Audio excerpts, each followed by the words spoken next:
प्यारे बच्चों, नमस्कार। केंद्रीय विद्यालय लालगढ़ जटान से मैं दीप्ति गुप्ता आज आपको आओ मिलकर बचाएं कविता, जिसे निर्मला पुतुल जी ने लिखा है, पढ़ाने जा रही हूँ। आइए सबसे पहले जानते हैं इनके बारे में। निर्मला पुतुल का जन्म सन 1972 ईस्वी में झारखंड राज्य के दुमका क्षेत्र में एक आदिवासी परिवार में हुआ। इनका प्रारंभिक जीवन बहुत संघर्षमय रहा। इनके पिता व चाचा शिक्षक थे। घर में शिक्षा का माहौल था, परंतु रोटी की समस्या से जूझने के कारण नियमित अध्ययन बाधित होता रहा। इन्होंने नर्सिंग में डिप्लोमा किया तथा इग्नू से स्नातक की डिग्री प्राप्त की। इनकी प्रमुख रचनाएं हैं नगाड़े की तरह बजते शब्द, अपने घर की तलाश में। इनका साहित्यिक परिचय। कवयित्री ने आदिवासी समाज की विसंगतियों को तल्लीनता से उकेरा है। वे आदिवासी जीवन के कुछ अनछुए पहलुओं से कलात्मकता के साथ हमारा परिचय कराती हैं और संथाली समाज के सकारात्मक व नकारात्मक दोनों पहलुओं को बेबाकी से सामने रखती हैं। संथाली समाज में जहां एक ओर सादगी, भोलापन, प्रकृति से जुड़ाव और कठोर परिश्रम करने की क्षमता जैसे सकारात्मक तत्व हैं, वहीं आज उनमें अशिक्षा और शराब की ओर बढ़ता झुकाव जैसी कुरीतियां भी हो रही हैं। आइए देखते हैं कविता का सारांश। बृहत्तर संदर्भ में यह कविता समाज में उन चीज़ों को बचाने की बात करती है जिनका होना स्वस्थ सामाजिक परिवेश के लिए जरूरी है। प्रकृति के विनाश और विस्थापन के कारण आज आदिवासी समाज संकट में है, जो कि कविता का मूल स्वरूप है। कवयित्री को लगता है कि आज हम अपनी पारंपरिक भाषा, भावुकता, भोलेपन, ग्रामीण संस्कृति को भूलते जा रहे हैं। प्राकृतिक नदियाँ, पहाड़, मैदान, मिट्टी, फसल, हवाएं, ये सब आधुनिकता के शिकार हो रहे हैं। आज के परिवेश में विकार बढ़ रहे हैं, जिन्हें हमें मिटाना है। हमें प्राचीन संस्कारों और प्राकृतिक उपादानों को बचाना है। कवयित्री कहती है, लेकिन फिर भी निराश होने की ज़रूरत नहीं है, क्योंकि अभी भी बचाने के लिए बहुत कुछ शेष है। तो इस कविता में कवयित्री ने अपनी संस्कृति के मूल स्वरूप को बचाने का आह्वान किया है। संथाली भाषा से इस कविता का हिंदी रूपांतर अशोक सिंह ने किया है। देखते हैं कविता आओ मिलकर बचाएं। अपनी बस्तियों को नंगी होने से, शहर की आबो हवा से बचाएं उसे, बचाएं डूबने से पूरी की पूरी बस्ती को हडिया में। संथाल परगना की माटी का रंग, भाषा में झारखंडी पन। तो कवयित्री के अनुसार हमारी बस्तियां शहरी वातावरण की उच्छृंखलता के प्रभाव में आती जा रही हैं। यानी कवयित्री मानती है कि शहर का वातावरण जो है अपसंस्कृति से युक्त हो रहा है। यानी वो नहीं चाहती कि शहरी संस्कृति के कुप्रभाव, वहाँ की उच्छृंखलता, मर्यादाहीनता वो गांव में भी आए। तो वो शहर की आबो हवा से गांव की अपनी बस्तियों को बचाने का आह्वान करती है। नंगी होने से अपनी बस्तियों को बचाना चाहती है। यानी वहाँ के लोग, आज गांव के लोग भी शर्म हया को छोड़कर नंगे होते जा रहे हैं। तो यहाँ पर इसके 3 अर्थ लिए गए कि तन के कपड़े जो शरीर को ढकने का काम करते हैं, आज तन को दिखाने की होड़ लग रही है। शहरीकरण के बढ़ते प्रभाव के कारण ये बुरा असर गांव की संस्कृति पर छोड़ रहे हैं। तो गांव के लोग गांव के वृक्षों को भी काट करके धरती को वनस्पतिहीन कर रहे हैं। तो इन सारी चीज़ों से बचाने का आह्वान कवयित्री करती है कि अगर हमने इसे बचाने का प्रयास नहीं किया, ये शहरीकरण के प्रभाव को नहीं रोका, तो हमारे गांव, हमारी बस्तियां नंगी हो जाएंगी, अर्थात वो अपनी प्राकृतिक सुंदरता से भी वंचित हो जाएंगी। कवयित्री चाहती है कि बचाएं डूबने से पूरी की पूरी बस्ती को हडिया में। पूरी की पूरी बस्ती एक दिन हड्डियों का ढेर बन जाएगी, अर्थात शहरी संस्कृति के प्रभाव में यहाँ के निवासी रक्त मांसहीन होकर दुर्बल हो जाएंगे और यहाँ का वातावरण प्रदूषित हो जाएगा। वह चाहती है कि चेहरे पर हमारे संथाल परगना की माटी का रंग हो और भाषा में झारखंडीपन हो। यानी कि वहाँ की मौलिक जो भाषा है झारखंड की, वो हमारी आवाज़ में उसकी अभी भी आत्मीयता, वो रंग, वो सुकुमारता, सरसता और कोमलता होनी चाहिए। अर्थात हम कितने भी बड़े आदमी क्यों न बन जाए, हमारी भाषा की, गांव की जो हमारी मातृभाषा होती है, उसका असर हमारे ऊपर जीवन भर तक रहता है। तो अपने क्षेत्र की मिट्टी का रंग, अपनी भाषा का जो मूल स्वरूप है, वो हमारे अंदर होना चाहिए, कभी भी नष्ट नहीं होना चाहिए। आधुनिकता और शहरीकरण के प्रभाव में हमें अपना मूल स्वरूप नहीं खोना चाहिए। अब देखते हैं इसका काव्य सौंदर्य। तो कवयित्री आह्वान करती है आदिवासी संथाल बस्ती को शहरी अपसंस्कृति से बचाने का। कवयित्री में परिवेश को बचाने की तड़प मिलती है। प्रस्तुत काव्यांश में प्रतीकात्मकता है। नंगी होना के कई अर्थ हैं, जैसे मर्यादा छोड़ना, कपड़े कम पहनना और वनस्पतिहीन भूमि होना। माटी का रंग लाक्षणिक प्रयोग है। यह सांस्कृतिक विशेषता का परिचायक है कि गांव की मिट्टी का रंग आपके ऊपर होना चाहिए।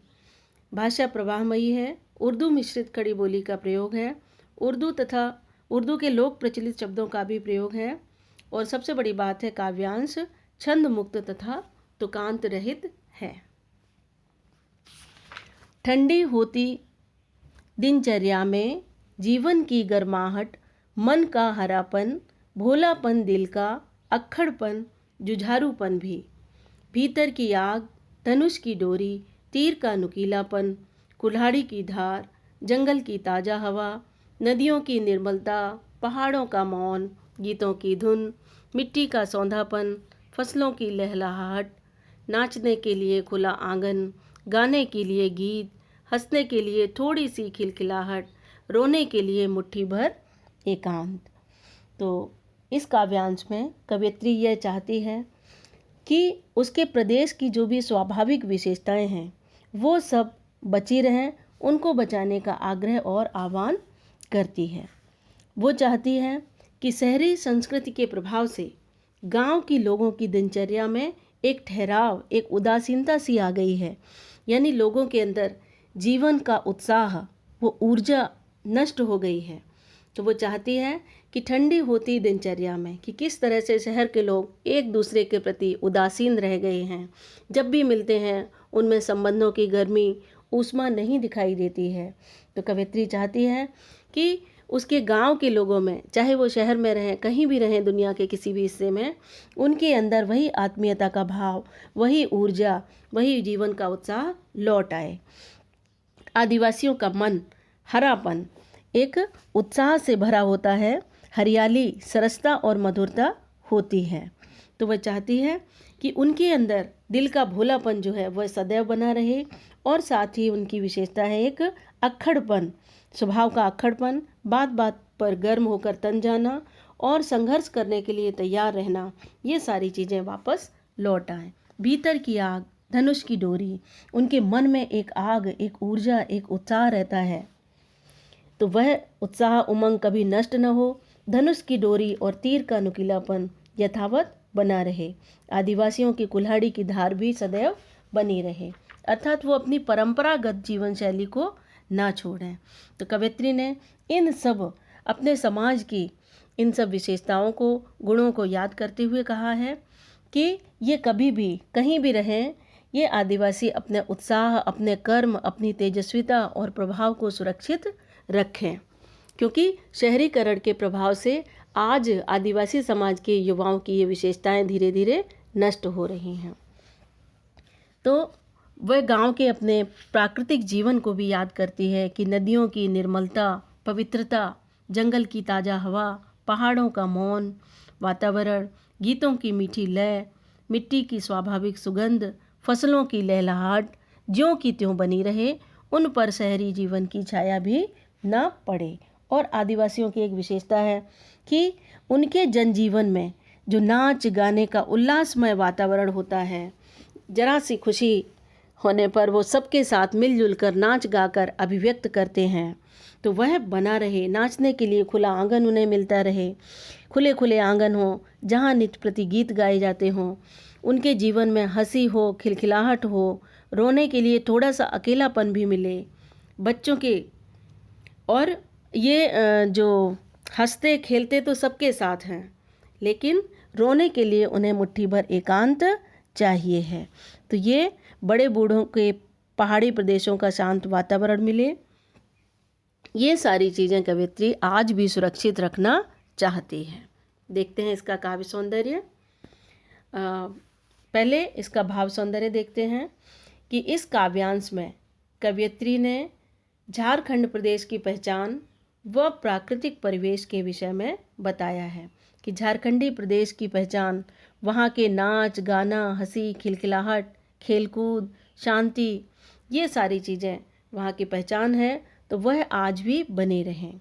प्राकृतिक परिवेश, वहाँ के खुले खुले पहाड़, हरे भरे मैदान, पशुओं के लिए हरी भरी घास, बूढ़ों के लिए पहाड़ों की शांति, एकांत, ये सारी चीज़ें वो चाहती हैं। कवियत्री लोक जीवन की सहजता व स्वच्छता को बनाए रखना चाहती है, पर्यावरण की स्वच्छता व निर्दोषता को बचाने के लिए प्रयासरत है। कवियत्री का संस्कृति प्रेम मुखर हुआ है, भीतर की आग मन की इच्छा व उत्साह का परिचायक है। शिल्प सौंदर्य, प्रतीकात्मकता है यहाँ। भाषा आडंबरहीन तथा प्रवाहमयी है। मिश्रित शब्दावली में सहज सरल अभिव्यक्ति है। हरी हरी में पुनरुक्ति प्रकाश अलंकार है। मुट्ठी भर एकांत थोड़े से एकांत के लिए प्रयुक्त हुआ है। काव्यांश छंदमुक्त तथा अतुकांत है। छोटे छोटे वाक्यांश पूरे बिंब को समेटे हुए हैं। एक गांव का दृश्य हमारे सामने सजीव हो उठता है। भाषा सरल सहज व खड़ी बोली है। आगे, बच्चों के लिए मैदान, पशुओं के लिए हरी हरी घास, बूढ़ों के लिए पहाड़ों की शांति, और इस अविश्वास भरे दौर में थोड़ा सा विश्वास, थोड़ी सी उम्मीद, थोड़े से सपने, आओ मिलकर बचाएं कि इस दौर में भी बचाने को बहुत कुछ बचा है हमारे पास। तो कवियत्री कहती है कि आज भी वो अपने गांव के आदिवासी जीवन के उन विशेषताओं को याद करती है जहाँ बच्चों के लिए हरा भरा मैदान होता था, खुले खुले आंगन जहाँ बच्चे खेलते कूदते किलकारियाँ भरते थे, पशु हरी हरी घास के लिए चरते थे, खूब मैदान थे उनके लिए, कहीं कोई भी रोक टोक नहीं थी, और पहाड़ों पर बूढ़े बहुत शांतिपूर्ण ढंग से रहते थे। तो वो कहती है कि आज यद्यपि चारों तरफ संदेह का वातावरण है, इस अविश्वास भरे दौर में, यानी लोग एक दूसरे को शक की दृष्टि से देखते हैं, ऐसे वातावरण में आपसी विश्वास को बनाए रखना बहुत आवश्यक है। अपने सपनों तथा आशा को जीवित रखना बहुत ज़रूरी है। ये सपने, यह आशा, विश्वास लोक जीवन में ही मिल सकता है। तो कवियत्री पाठकों को प्रेरित करती हुई कहती है कि आओ हम मिलकर आशा, विश्वास और सपनों को बचाएं। आज निराशा और अविश्वास के युग में भी ये भावनाएं पूरी तरह मरी नहीं हैं। तो वह कहती है अभी भी समय है, हमारे पास बहुत कुछ बचा है बचाने के लिए, समय रहते हमें इन सब चीज़ों को बचा लेना चाहिए। यही कविता का मूल स्वर है। इसका काव्य सौंदर्य देखते हैं कि कवियत्री का जीवन के प्रति सकारात्मक दृष्टिकोण प्रकट हुआ है। वह कहती है कि यद्यपि आज बहुत कुछ नष्ट हो चुका है, जो हमारा आपसी विश्वास था, एक दूसरे के प्रति सहयोग, सरसता, मधुरता की भावना, ये हमारे जीवन से कम होती जा रही है, लेकिन फिर भी बहुत कुछ बचा है, और जो बचा है उसको बचाने का वह आह्वान करती है कि आओ मिलकर बचाएं। इस प्रकार से इस कविता में प्रकृति को बचाने का खुला आह्वान है। थोड़ा सा की आवृत्ति से भाव गांभीर्य आया है। मिश्रित शब्दावली है, भाषा में प्रवाह है, काव्यांश छंदमुक्त तथा तुकांत रहित है। इसमें तुकांतता नहीं है। लेखिका की कथन शैली काव्यात्मक है।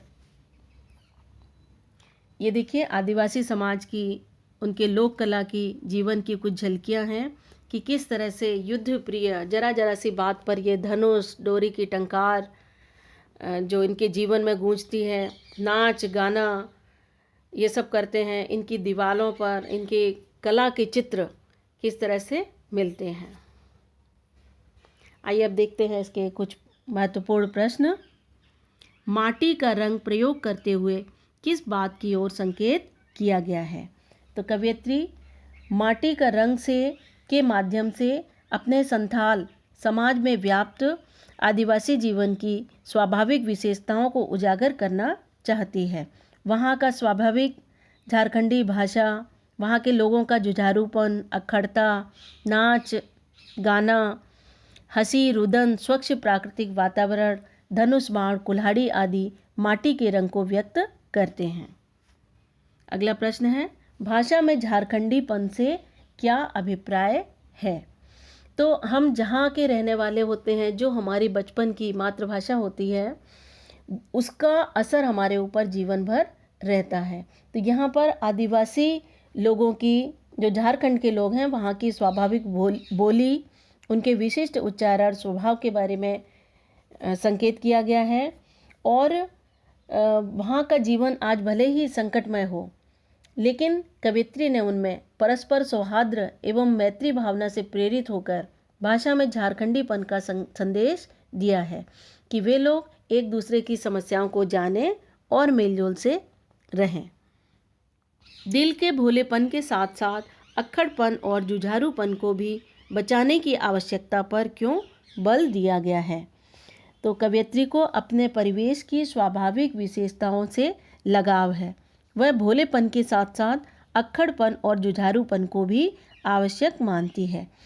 कारण यह है कि वह मानती है कि भोलेपन, जो भोले भाले लोग होते हैं, दिल के सीधे सच्चे होते हैं और वो गलत बात को सहन नहीं कर सकते हैं। कोई भी बात जो उनके स्वाभिमान पर असर डालती है, वो अकड़ करके तन कर खड़े हो जाते हैं और संघर्ष करने के लिए तैयार रहते हैं। तो जुझारूपन, अक्खड़पन और भोलापन, ये तीनों एक साथ साथ चलते हैं। वो चाहती है कि उसके वहाँ के लोग बुरी बातों को सहन न करें, अपना रोष प्रकट करें और संघर्ष के लिए तत्पर रहें। तो इसलिए कवियत्री ने इन तीनों की आवश्यकता पर बल दिया है। प्रस्तुत कविता आदिवासी समाज की किन बुराइयों की ओर संकेत करती है? तो प्रस्तुत कवियत्री ने अपने आदिवासी समाज में व्याप्त अशिक्षा, सामाजिक कुरीतियों, जो एक शहरीकरण के प्रभाव के कारण नग्नता आई है, ठंडापन आया है, उदासीनता आई है, ठंडी होती दिनचर्या के माध्यम से उनकी ओर संकेत किया है और शहरीकरण के प्रभाव को नंगेपन के रूप में बताया है कि, और वो आह्वान करती है कि हम अपनी बस्तियों को नंगे होने से बचाएं। उनके युवा जिन भी कुरीतियों में आज डूब रहे हैं, चाहे वो शराब की ओर उन्मुखता हो या अशिक्षा हो, उन सबकी ओर कवियत्री ने संकेत किया है। अगला प्रश्न है, इस दौर में भी बचाने को बहुत कुछ बचा है से क्या आशय है? तो कवियत्री को अविश्वास भरे दौर में आपसी विश्वास, उम्मीदें और सपने बचाने योग्य प्रतीत होते हैं। उसके शब्दों में, इस अविश्वास भरे दौर में थोड़ा सा विश्वास, थोड़ी सी उम्मीद, थोड़े से सपने, ये चीज़ें बची हुई हैं। कवियत्री कहती है कि यद्यपि सामाजिक बुराइयों के कारण उस क्षेत्र की प्रकृति भी विनाश के कगार पर है, समाज की कुरीतियों के कारण अशिक्षित युवा बहुत सी बुराइयों की और यहाँ तक कि शराब वगैरह में भी डूब रहे हैं, फिर भी उनके पास अपनी संस्कृति और सभ्यता को बचाने के लिए बहुत सी चीज़ें हैं, उन्हें हमें बचाना है।